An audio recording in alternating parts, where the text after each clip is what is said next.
I'm Findley Frazer. I'm an environmental engineer with Goodwin Mills in Kaywood, and been doing environmental engineering for about 10 years now. And Jane Reed Ross is a landscape architect with us. And she's done numerous projects around the city.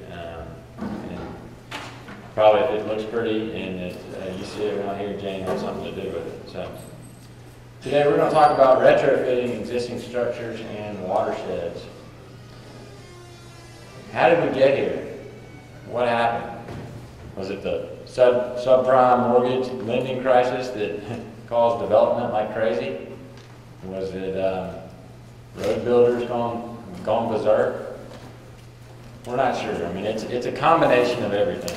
And we're here now because we all know that there's an existing problem. If there wasn't a problem, this auditorium would be empty today. And we can see, which one's the laser? We can see here, Beth showed this picture earlier. That's our Cahaba River, our beautiful, silty Cahaba River. This is Little Shades Creek in Vestavia Hills. Look at that erosion that's going on there. We have a stormwater outfall with energy dissipators, and just look at the volume of stormwater coming out of that development.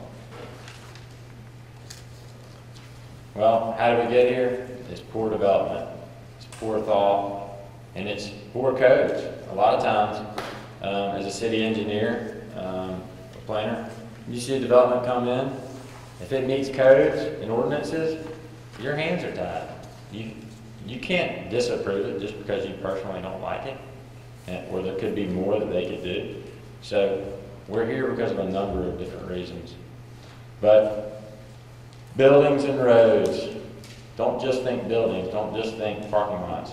Roads too, excessive runoff. They have caused an increase in velocity and quantity, and they overwhelm the stormwater system, which causes flooding.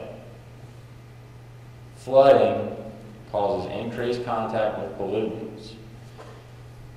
We have, as a result of that, an increase in sediments, nutrients, metals, and other toxins in our streams and rivers. So what? So what if we have that in our rivers? What does that mean? We have a reduced water quality. We have an increased cost for water treatment. We have a loss of infrastructure as well. Loss of habitat. Who here likes to fish? I like to fish. I love to fish. All right, almost everybody. Fish. I would love to be able to go down, put in the Cahaba River, and fish.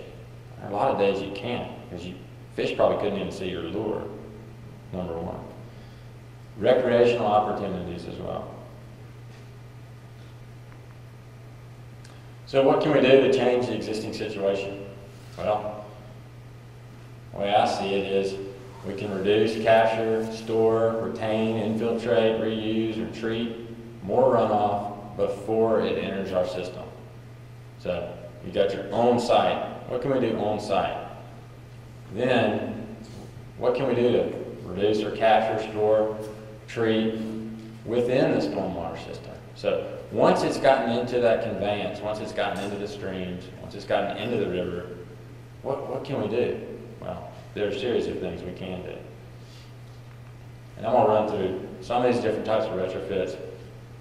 You've seen them already earlier today, but we'll run through them, and at the very end of our study, I'm going to do half this talk, Jane will get up and do half, and we'll have a case study for you at the very end, so help give you some practical ideas of where these items can go. Different types of retrofits. Number one, increase storage in existing ponds. That's pretty easy, because there's a pond there, there's a footprint, there's an outlet. You can do that with a number of different ways, but that land's already there. Nobody's banking on selling that land and developing that land. So just keep that one in your head. It's a really easy solution. Bioretention, green roofs, permeable pavers, porous paving, rain barrels and cisterns, tree wells, grass swales, constructed wetlands, and last, stream restoration. Existing pond retrofits. How can we increase the storage? Well, we can excavate down if rock will allow us, if the stream or the discharging stream next to it will allow. We can have additional storage there. We can raise the embankment if we can allow for flooding in this area. We can raise the embankment to increase our storage. We can decrease our outlet size. We can modify it. We can raise our outlet. So, a number of different things we can do here. This is not just, don't think of it just in terms of your footprint. You know, if I have a 1 acre pond, can I make it a 1.5 acre pond? No. Oh well, move on to the next item. No, there's plenty of things you can do within the existing footprint. Changing the geometry or layout to increase your dropout time for your total suspended solids. Now, this is one that, you know, this top pond wasn't designed very well because your flow is just coming straight across this pond. All this out here on the edges is underutilized. Probably have a lot of silt and sediment built up there. So, change the geometry. Inflow comes in here, has a lot of dropout time, goes back to the outlet. Here's a pond retrofit example, and you'll see this picture again because we actually took this pond and turned it into a constructed wetland. But when we did that, we also changed the geometry on that. You can see before, these are standing about the exact same point. The inlet is over here, the outlet is right here.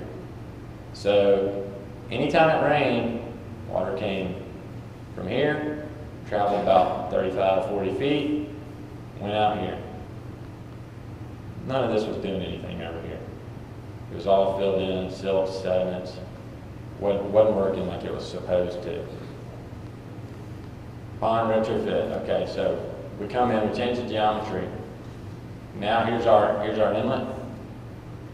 We have a 4-bay kind of area right here that can be cleaned out. Water comes around, goes through a series of riffles, comes down, there's another small clean out area right before the outlet.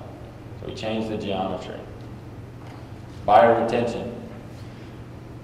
Y'all heard it all day long, but bioretention is a landscape feature designed to treat runoff for small areas.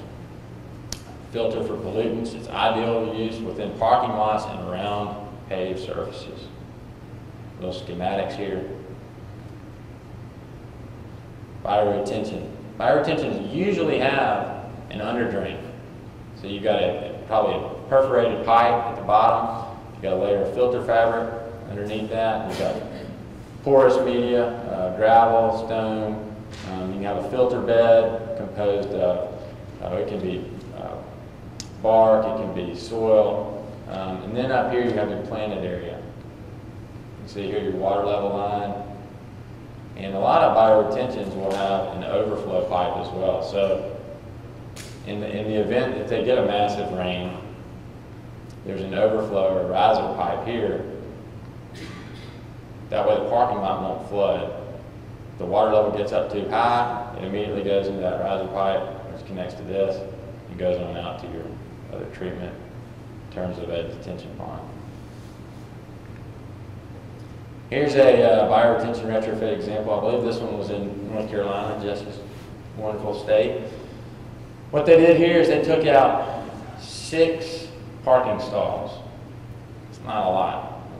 In a big shopping center like this, 6 parking stalls. I think they were able to get local government approval. Took out 6. The storm drains already were aligned in the proper orientation. They depressed this. They planted this. This is a winter picture, so it doesn't show the plantings as well. Allow for infiltration here. This is the overflow, so that water would never flood onto the parking lot. Gets up to this point, and then it pours into this grate. You have an under drain underneath this.